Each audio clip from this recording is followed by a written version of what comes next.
So the idea is that as you start to take your life back, you're going to create a new normal for yourself, and that's what the topics are for this month in our groups. And I was explaining before I had to cut us off and start over again. I was explaining that the events that I'm hosting are hosted either on our meetup group, which is a sort of a beginning platform for people who have never or are just beginning to look at their relationship, their neurodivergent relationship, or the events may be also in the advanced community forum where there's a more in-depth, hi Linda, in-depth look at neurodivergence. And it's also where all the recordings from past events are stored at the advanced community forum. So there are nearly 10 years worth of recordings there for you to listen to. And you can, and I've put links in the prior, I'll get it straight here, the prior event for today. So if you don't see a link in this particular event right now on Facebook, I'll cut and paste it later. I just didn't want to take the time to do that so that we could get back to the call. And I want to remind you once again that there are, this is a public forum, so when you make comments today on the Facebook Live, I want to hear what you have to say. I want to know what your questions are, and I'm going to do my best to answer them either on the live or later. I'll type a message to you. But do be aware, be mindful that this is a public forum, and you know, you just want to be careful about what you say and not invade the privacy of others or say things that might be, you know, confusing or even a little bit inconsiderate. And sometimes we're just so full of our emotions that we pour things out. I also want you to know that you can watch this recording on my YouTube channel, and I have many of these Facebook Lives recorded there. The other thing is that the audio recordings of video presentations that are in our private groups are not public. Those audio recordings are only stored on the Advanced Community Forum or in my course. My courses are video recordings, an online recorded course for you to take on neurodivergent relationships. But even those are private. When we have webinars, I record those as well. But it's only for members of the course or the Advanced Community Forum. That's not public. This is the only forum that's public. And then I recently also started a podcast. So that's public, and you can go and listen to that anytime you want to, and that's free. And I have a link for the podcast here too. The last thing I want to tell you about that I'm really excited about, and I think it's related to getting back to normal, finding our way back to normal. One of the things that's been helping me get my way back to normal is re-editing and updating my book, Going Over the Edge. Going Over the Edge was published in 2009. I began writing it probably in 2005. I don't really remember. And we're going to be re-releasing an anniversary edition in early 2024. In that anniversary edition, you're going to see a lot of changes. Some of it's just the same, but I'm adding new chapters, and I have updated some of the examples, and I'm really excited about it. But as a result of going through this editing process, I realized that I did know what I was talking about all those years ago. I was so surprised I thought, I was going to have a whole bunch of things I needed to change and different terminology and everything, and I realized that no, I did know what I was talking about. It was important to talk about it, to share it, and in the updates, I might be using some more modern terminology or giving you some new science, but I want to make sure that you know what I discovered. Thank you, Linda. She says, Going Over the Edge was like you were in my mind. It was such relief and validation. It was for me too. Rereading it, I went, oh my goodness, this is still true today as it was when I was writing it.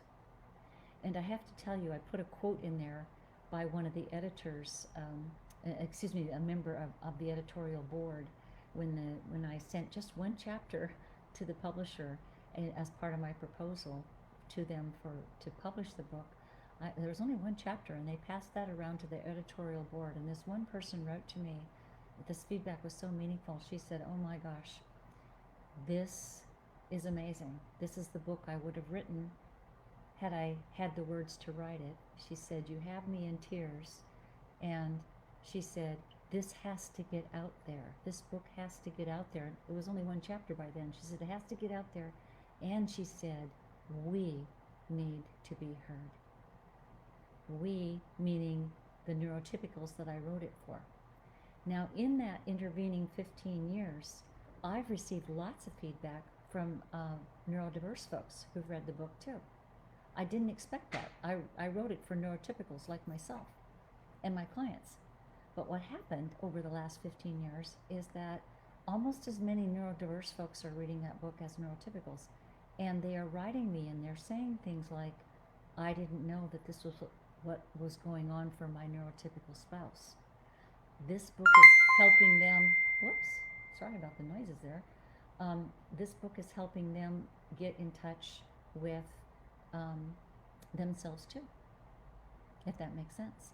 So I'm excited to redo this book and to realize that I didn't know who I was writing it for in a way. I thought I was just writing it to neurotypicals, and I found later that I was writing it for the whole darn community that knows that's involved in neurodivergent relationships. So that's my getting back to normal, but it's not normal, right? It's my normal. It's learning about that I really could trust myself, that I knew what I was talking about. Okay, so let me get on with a couple of what the events are for December, so that you know which ones you can start deciding which ones you want to attend. And after that, I did get quite a few questions that people submitted ahead of time for Dr. Kathy's office hours. These are questions that you can submit on my website, and I think the link is there. Yes, the link is there, or if you want to post a question early to have me talk about on the live or at some other time, that's fine.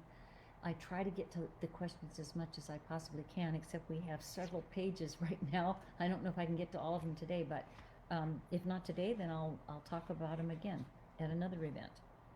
So first of all, and oh, by the way, I want to remind everybody that thank you for finding me again.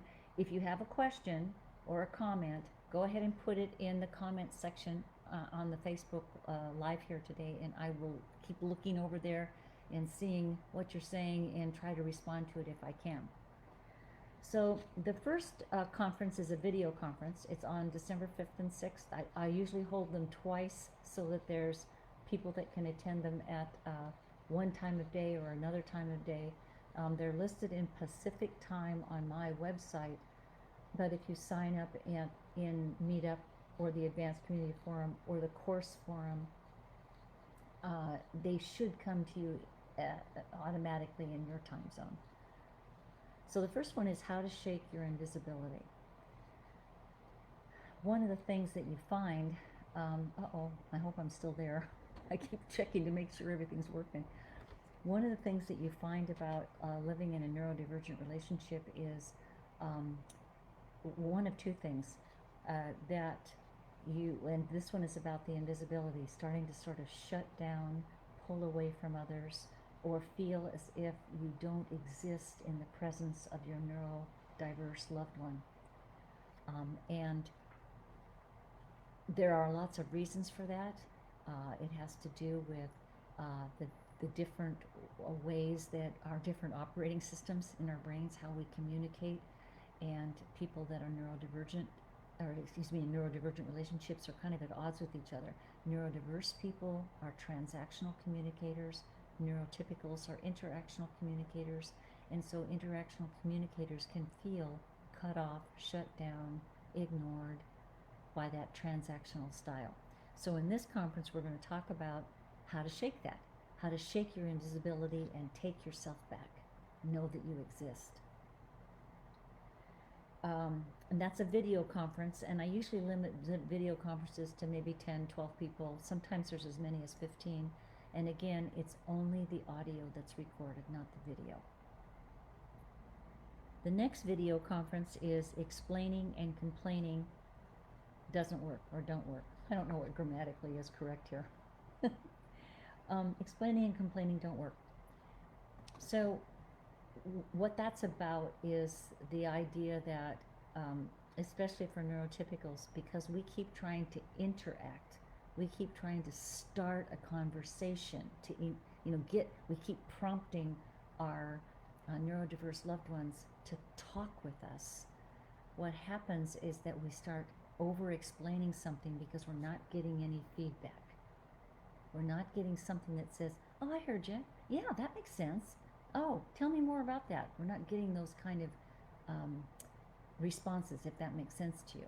And so what happens is that we over-explain, and then the neurodiverse person gets annoyed with us for telling them all this stuff, or we get upset because we've explained it and they still don't get it, or we think they don't get it.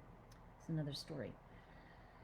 The complaints are another aspect of this. We don't always realize, neurodiverse or neurotypical, that we are complaining, because the way we often will bring up a topic to talk about is to bring up a problem. This something bothers me, or you hurt my feelings, or I hope you don't mind, but I really don't like the way you do something. Whatever, we bring it up in a negative way, and we don't mean to criticize. We're trying to find a solution with that person. So those two approaches don't work in a neurodivergent relationship, and I'll tell you more at the conference. The next webinar that is happening in chronological order here is December 13th, would be the course webinar for those who are taking the online recorded course, and you can find that by following the link to my courses, or just go to the website. And this is, what do you want for Christmas?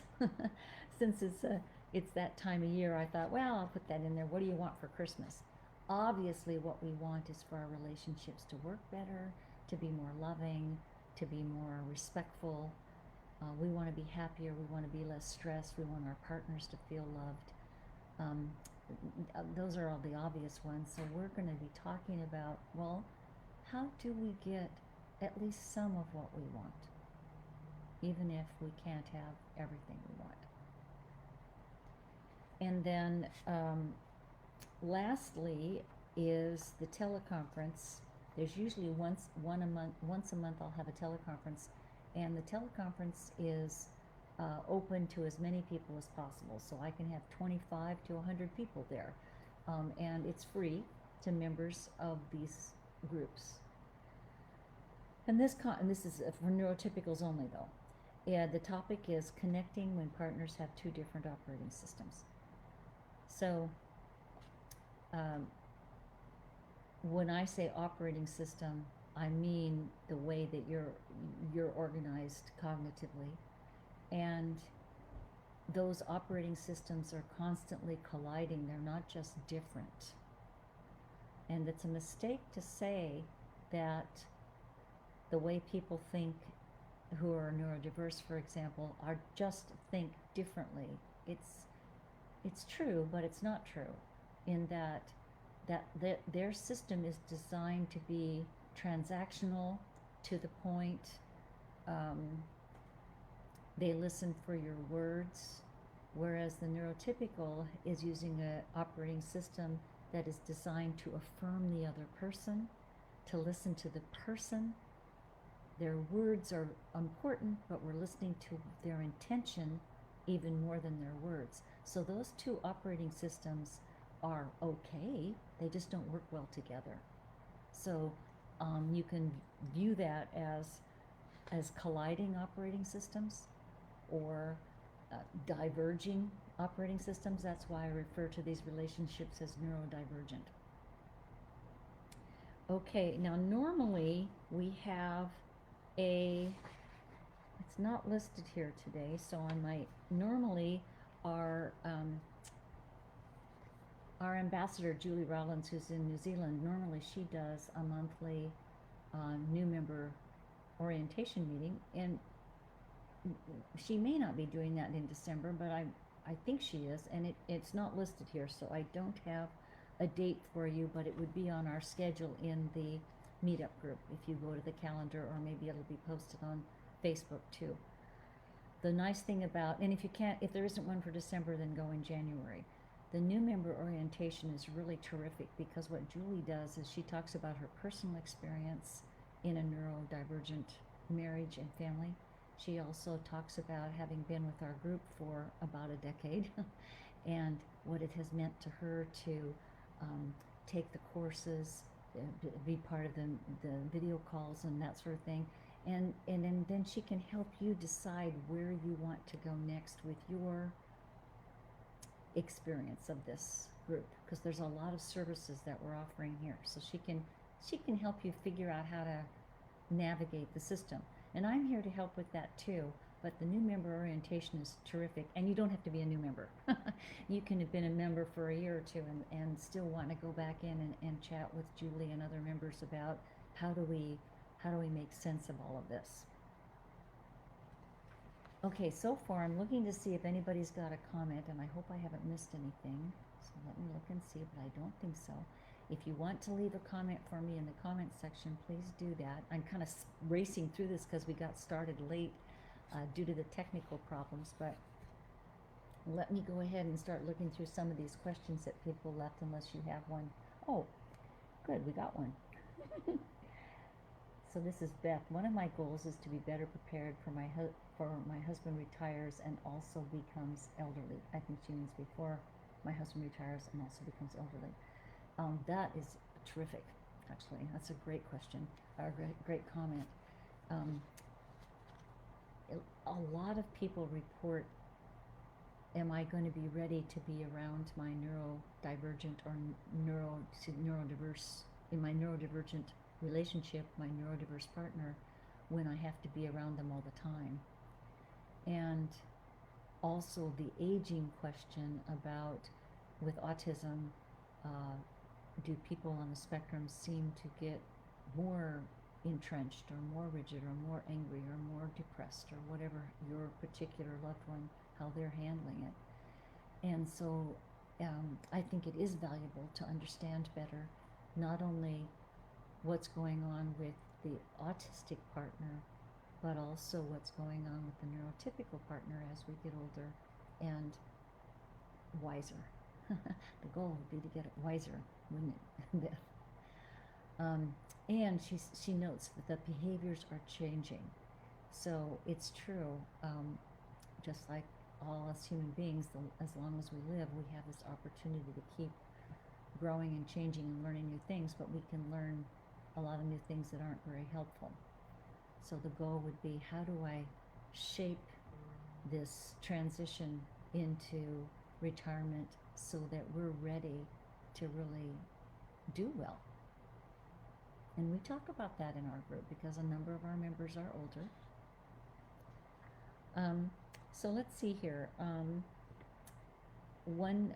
have a comment from somebody who's neurodiverse, actually, and he's been taking the course, and also he and his wife have participated somewhat in the webinars, but he hasn't been around for a while because he and his wife were going on a long vacation, and he just said, I miss seeing your smiling face and your powerful wisdom. We spent the summer together doing things, their hobbies, but sadly he's reporting that, and he's the neurodiverse person, he's reporting that it was just too stressful for the two of them to keep their marriage going, and after their vacation, and they're retired, after their vacation, she chose to leave the relationship. Many of you will face that dilemma, and it's so sweet that he would write, because he's hurting, but he's also saying that our groups were helpful and supportive to him, and that he has to accept that her choice was that it was just too stressful to stay in the relationship. That can happen too. There's no guarantee that you're going to work everything out the way you think it should be worked out. Here's another comment. I don't know if I'm the one overly sensitive or it's my AS partner. When I subconsciously raise my voice to get my point across, he sees it as yelling and he shuts down. He's now very sensitive and always asking for a break when I get just slightly emotional. And then she goes on to talk about that. This is really a common problem, isn't it? Neurotypicals use a variety of tones and gestures and small talk to get our points across. And a lot of times, if you're an empathic neurotypical, an interactive neurotypical, you may even be able to finish someone's sentence before they use a word. Whereas the neurodiverse person is listening to the words, the data set, the lists, the agenda, and a tone of voice change they may pick up but not know what it is.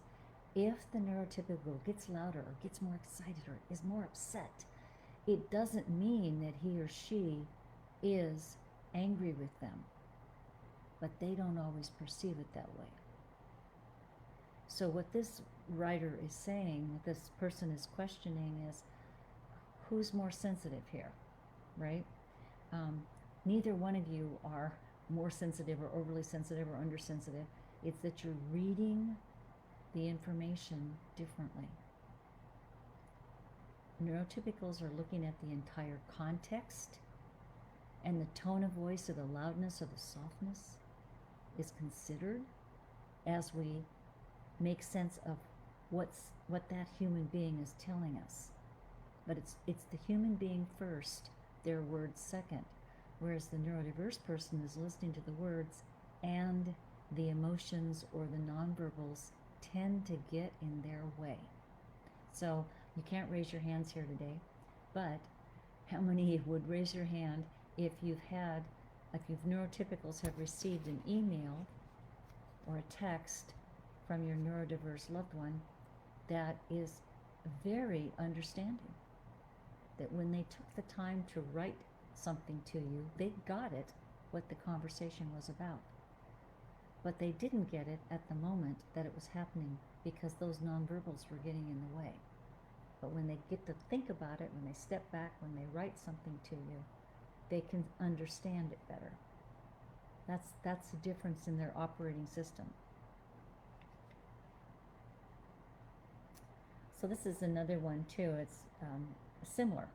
Can you rely on your ASD partner to be there for you when you're going through a tough time? When I feel like I need support through a difficult time and a sounding board, he tells me that he doesn't like me bringing negative energy into the relationship. So I think it's very similar. This is a different question, but it's very similar, isn't it? The neurotypical is viewed as being negative because he or she is bringing up something that they want to talk about that's problematic for them, or just a subject. But that change in tone, the gestures, the talking about what's a problem for you, feels like it's only, and in fact, I don't know how many times my former spouse used to say, "You're so negative." I'm thinking, me? There's nobody on the planet who thinks I'm negative except my neurodiverse family members. My daughter, my former spouse, my mother, all of whom are on the spectrum.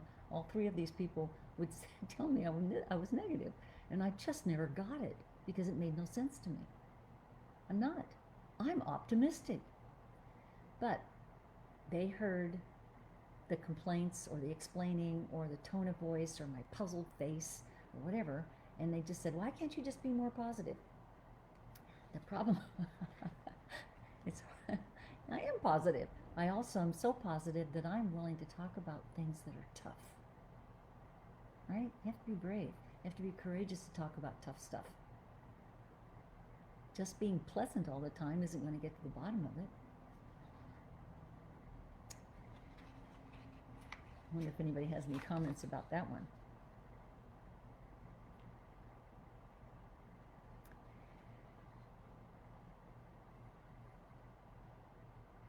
So this comment was, good morning. I find myself ruminating on the difficulty of living with the startling, alarming aspect, like a cow chewing its cud. As you suggest, I'm more able to regain my balance when I'm doing more self-care. We can have a pretty darn good day, and I can even feel his effort, and then I'm faced with the slap of confrontation because I can't watch nature shows while I eat, and so on and so forth. He escalates alone while I wait for the tirade to end. Anyway, yes, the startle reaction. The problem is that the startle response is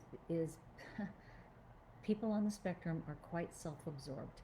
They can do one thing at a time. Their sensory system gets easily overloaded by our nonverbals or our tone of voice, and so they often will, because of that startle reaction or because of that one-track thinking, a lot of time, and that transactional thinking, a lot of times they try to get us to stop, us neurotypicals, I mean, to stop and just do it their way so they're not distressed. Because we're empathic, us neurotypicals, we kind of want to do that. We don't want them to be upset. But the problem is, if you keep denying your own expression of you, then you lose track of who you are. I don't want to miss people. Let's see here.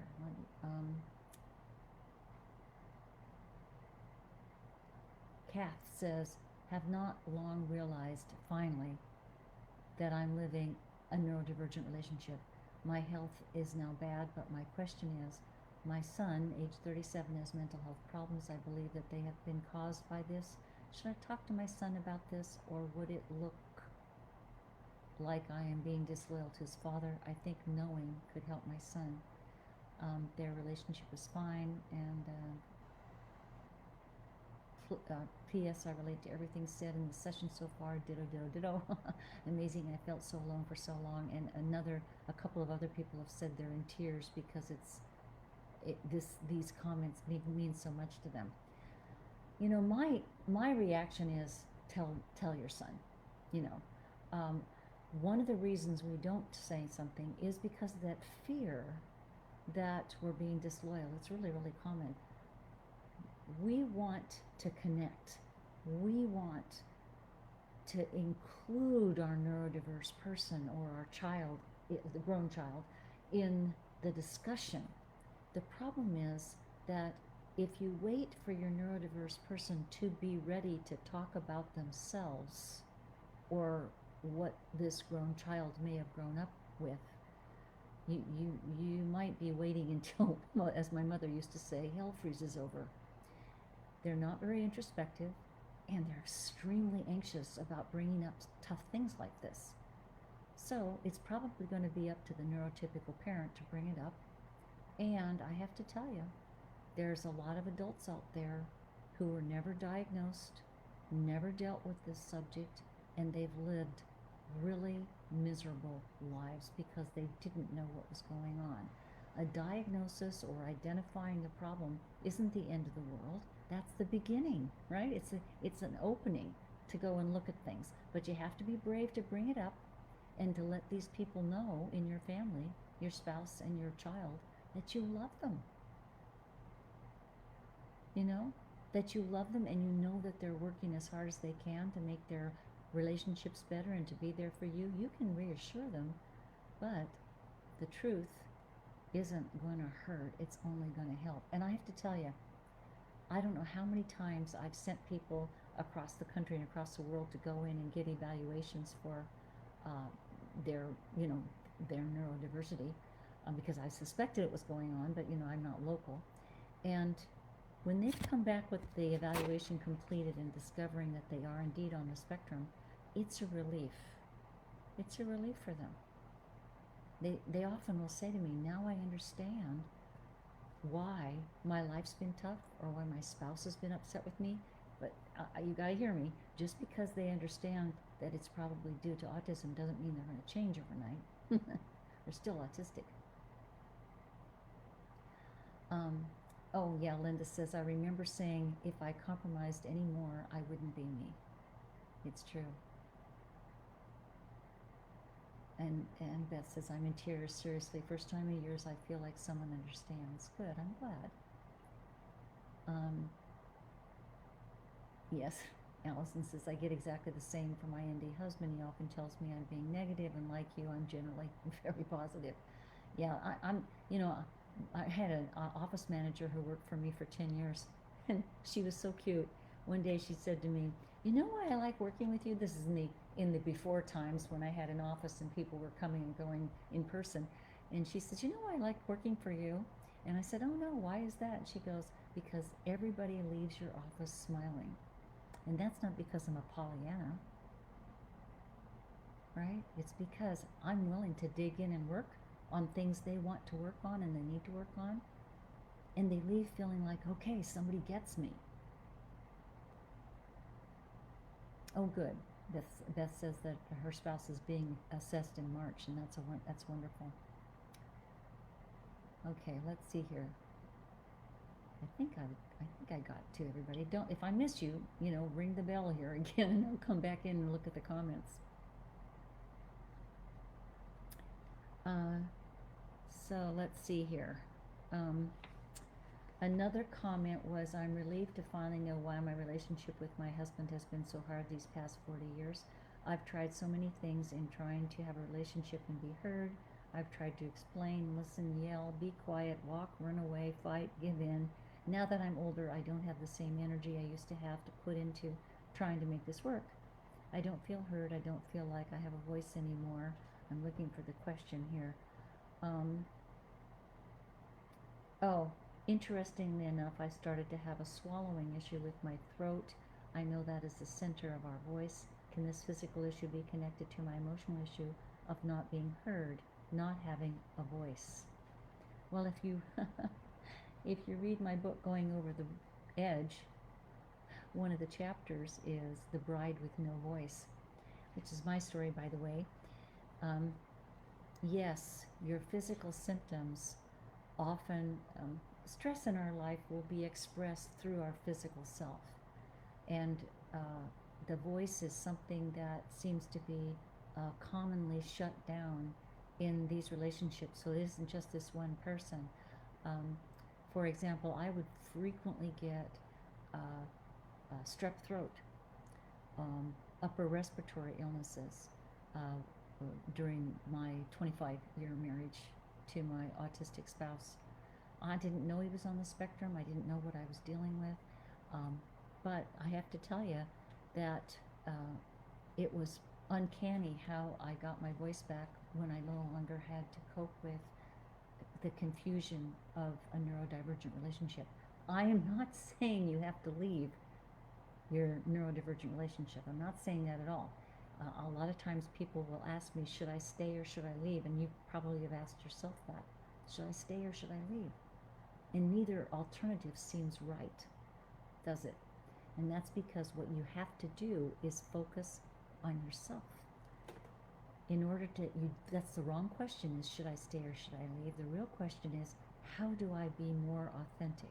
How do I take my life back and live it the way I'm supposed to?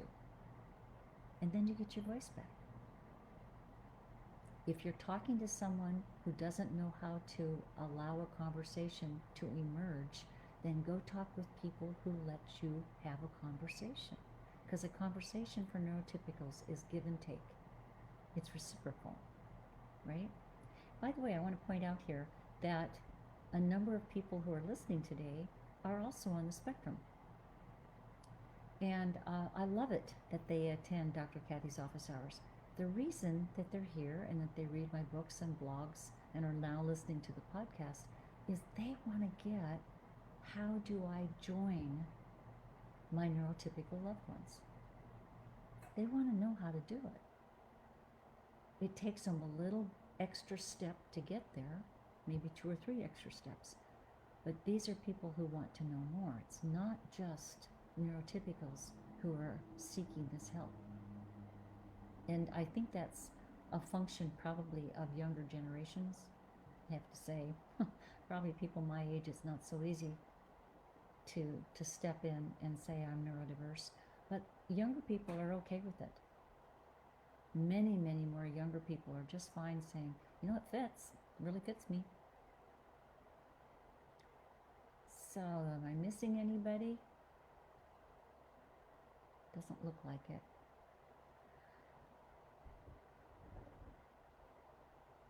Okay, I've got a few more questions, but I don't have time for all of these today. There's several more pages actually. So I'll get to those at probably the next Facebook Live or another event. But I do want to remind you, please do post questions. You can do it anonymously on my website. There's a link there that how you can contact me, and you can contact me anonymously, or if you want to contact me with your name and have me, you know, respond to you by email, I'm certainly willing to do that as well. I try to get to those as much as I can. And you can also just go on my website and make an appointment. I've got my contact calendar there if you want to make an appointment. So try to remember that the key to getting these relationships to work better is to take back you. Finding your way back to normal is really about you being okay with you and learning how to be authentic, but also being courageous. Being willing to say, I know what I know. And that's where I started today when I was editing my book that I wrote 15 years ago. I was just startled. I mean, I thought I knew what I was talking about when I wrote that book, Going Over the Edge. I thought I knew. And I did know. I knew exactly what I was saying. And it's been the truth ever since. And you know these things as well. And you don't have to write a book to prove it to yourself. So take care, everybody. We'll talk to you soon. Thank you. Thank you, Chen. Thank you, Beth. Take care.